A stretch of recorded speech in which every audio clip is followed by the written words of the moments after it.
Aujourd'hui, à Ecmo.gros, on va parler du jeu Les Tours Ambulantes.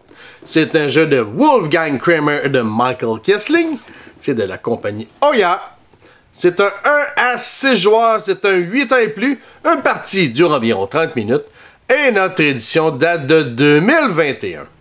Donc, premièrement, quel est le thème général du jeu? C'est simple. On est à l'ère médiévale.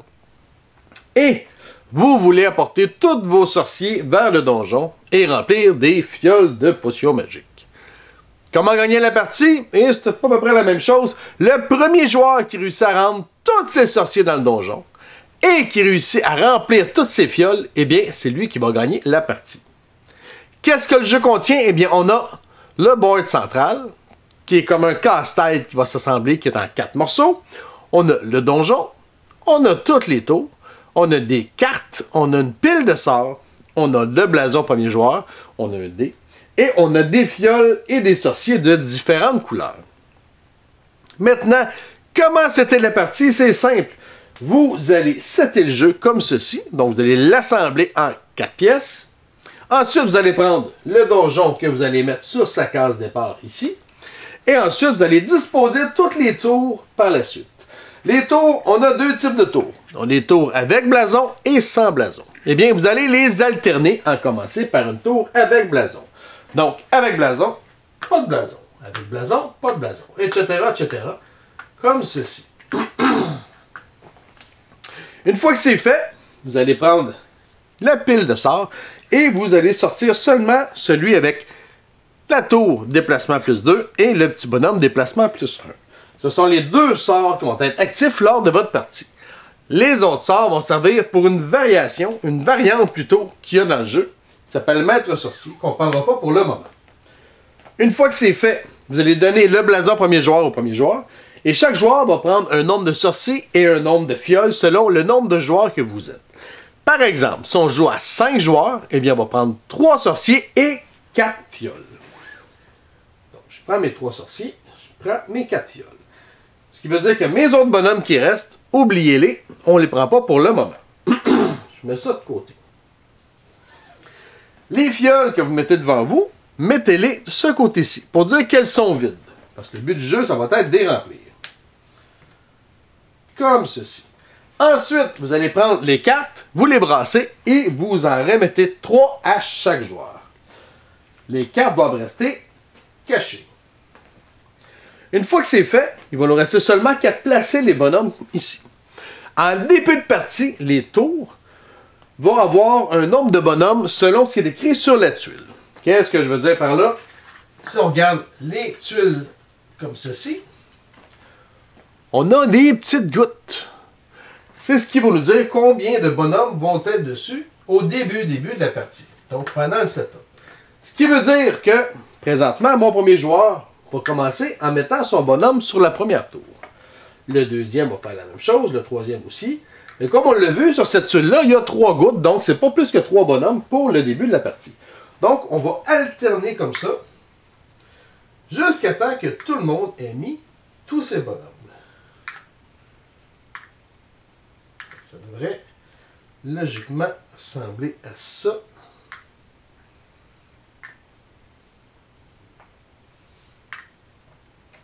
Comme ceci. Donc, si je mets plus au-dessus des départs, ici, c'est pas plus que 3 sorciers. Ici, c'est pas plus que 2. Une fois que tout le monde a mis ses sorciers, eh bien, on va pouvoir commencer la partie. La partie va se faire à tour de rôle. Donc, on a le premier joueur qui va commencer. La première chose qu'il va pouvoir faire, eh bien, en gros, vous avez 2 choix à faire. C'est simple. À votre tour, vous avez le choix de soit scraper vos 3 cartes et bouger une tour de 1, ou vous pouvez faire l'action de 2 de vos 3 cartes. Vous en faites seulement que 2, et ensuite votre tour va être terminé. C'est bien? 2 choix. En plus, vous avez un bonus, vous pouvez faire un sort si vous le voulez.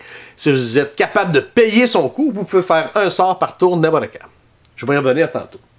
Donc, comme je disais, vous pouvez scraper 3 cartes et bouger une tour, ou faire les cartes. Les cartes, c'est simple.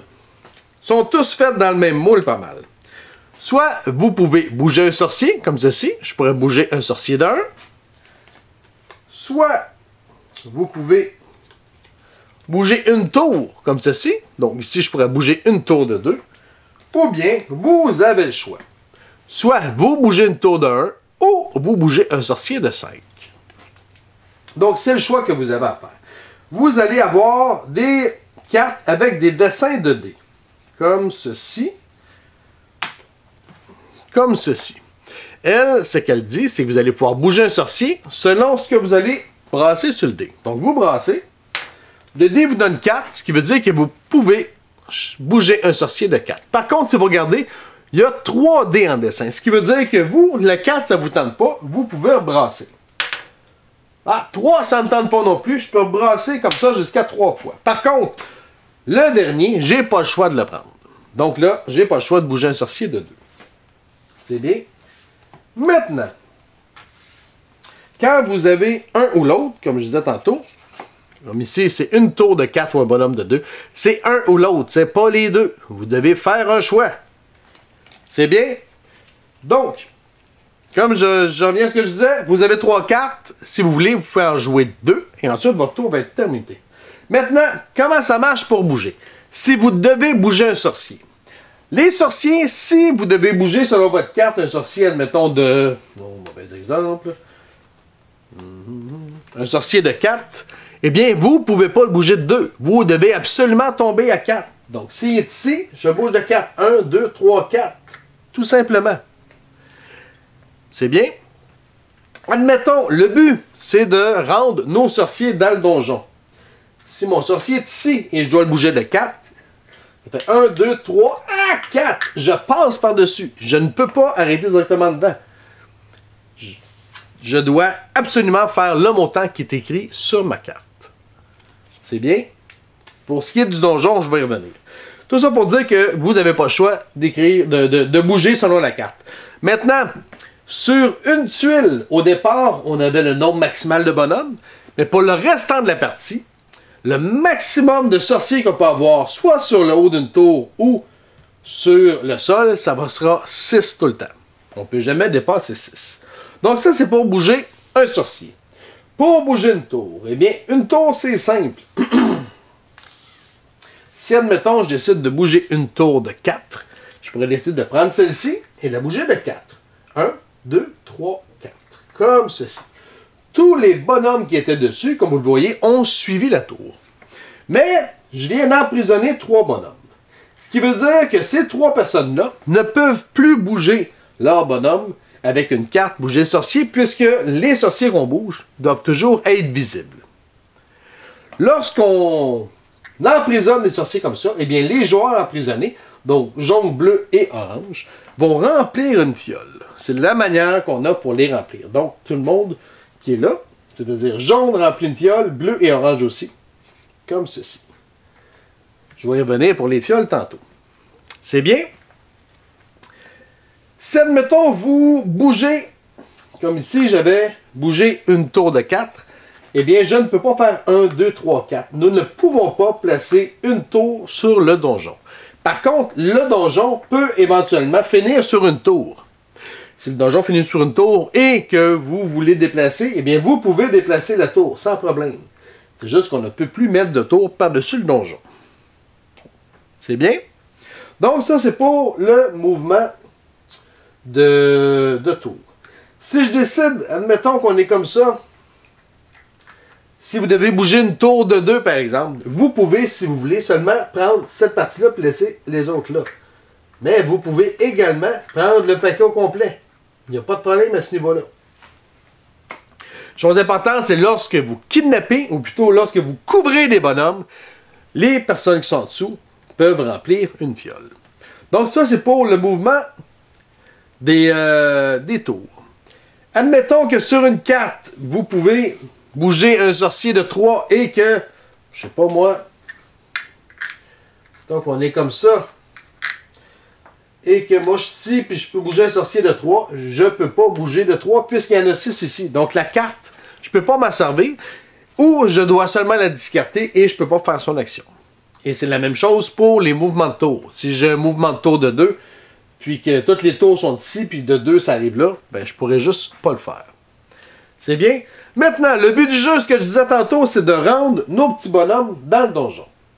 Admettons que je suis ici et que je peux bouger mon sorcier de 2. Donc, admettons, ça, c'est ma main de départ. C'est la main que j'ai. Je décide de jouer celle-là. Je vais jouer un sorcier de 2. 1, 2. Dès qu'un bonhomme tombe dans le donjon, eh bien, il y a 3 choses qu'il faut retenir. La première, c'est que mon bonhomme ne pourra jamais sortir du donjon. Fait que s'il est là, il est emprisonné là, il ne peut pas sortir. La deuxième chose, c'est qu'une fois que le bonhomme est là, que le donjon, il y a un bonhomme qui rentre dans le donjon, eh bien, le donjon va se déplacer. Il va aller sur la première case avec un blason libre. Quand je dis libre, c'est qu'il n'y a pas de sorcier dessus. Donc, on le prend, on regarde. Non, ici, il y a un bonhomme dessus. Ici, il n'y a rien. Donc, le donjon, ça vient ici. C'est bien. Et la troisième chose à retenir, c'est même si il me restait encore une carte que je pouvais jouer, eh bien, dès que je mets un bonhomme dans le donjon, mon tour s'arrête net et on passe au prochain.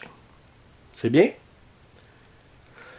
Chose aussi importante, c'est lorsque vous jouez, lorsque vous avez fini votre tour, eh bien, vous repigez les cartes toujours pour en avoir 3 en main. C'est bien? Donc, pour gagner la partie, qu'est-ce qu'on doit faire? On doit remplir nos 4 potions et on doit amener tous nos sorciers dans le donjon. Chose que je n'ai pas encore parlé, ce sont les sorts. Comme je disais, à votre tour, vous faites une des 2 actions. Soit vous scrapez 3 cartes pour bouger une tour, ou soit vous jouez 2 de vos 3 cartes. Et vous avez le droit également de jouer un sort quand vous voulez. Les sorts, c'est simple. On a lui, qui coûte 2 potions, et qui vous permet de bouger un bonhomme de 1. Et on a lui, qui coûte 1 potion, et qui vous permet de bouger une tour de 2. Les sorts sont ici. Vous pouvez toujours les faire, mais chose importante, si vous décidez de bouger un sorcier de 1, qui vous coûte 2 fioles, il faut que les fioles soient remplies, et une fois qu'ils sont faits, vous allez les enlever et les mettre de côté. Ceux que vous avez utilisés, calculent comme étant faits, parce que je vous disais tantôt qu'il faut que les 4 fioles soient remplies, eh bien, ils ont été remplis, donc vous êtes correct pour le règlement qui dit que pour gagner, il faut avoir rempli les 4. Disons ça comme ça. C'est bien? Donc, si vous décidez de faire ce sort-là, eh bien, vous bougez un sorcier de 1 et c'est tout. C'est tout simple que ça. Le sort reste en place. Tout le monde peut le faire. C'est bien? Si, admettons, au début, à votre tour, vous commencez par faire un sort et grâce à ce sort-là, vous mettez un bonhomme dans le donjon, eh bien, votre tour s'arrête net aussi. Puisque, comme je disais tantôt, dès qu'un bonhomme s'en va dans le donjon, c'est fini. Donc, vous allez faire ça comme ça, jusqu'à temps qu'il y ait un joueur qui a réussi à mettre tous ses bonhommes dans le donjon et que ces 4 fioles ont été remplies. Si ça arrive, vous finissez le tour en cours et ensuite, la partie est finie. C'est lui qui a gagné, à moins qu'il y ait un deuxième joueur qui ait réussi à faire ça durant ce tour-là. Si ça arrive, eh bien, ça va être le joueur qui a le plus de fioles en avant de lui. Donc, des fioles qui n'ont pas été utilisées pour faire les sorts. Sinon, ben, vous partagez la victoire. C'est bien? Je fais un recap rapide. À votre tour, vous avez 2 choix. Il y avait un doigt de trop. 2 choix. Soit vous scrapez 3 cartes pour bouger une tour, ou soit vous jouez 2 de vos 3 cartes. Quand vous bougez les bonhommes, n'oubliez pas qu'il ne peut jamais y avoir plus que 6 bonhommes sur un emplacement. Et je parle sur le haut ou sur le bas. Entre les deux, ça compte pas. C'est bien? Donc, il peut jamais y avoir plus que 6 petits bonhommes, 6 sorciers sur le même emplacement. Vous devez faire le mouvement au complet, même si ça vous tente d'avoir 3 au lieu de 4. Si vous avez pogné 4, vous devez bouger de 4. Si vous déplacez les tours, on ne peut jamais mettre de tour par-dessus le donjon. Et c'est pas mal ça. Pour gagner la partie, il faut avoir rempli toutes ses fioles et avoir tout rendu ses bonhommes dans le donjon. Questions, commentaires, vous pouvez nous rejoindre à Explique-moi le gros, soit sur Facebook ou soit sur YouTube. Sur ce, bonne game!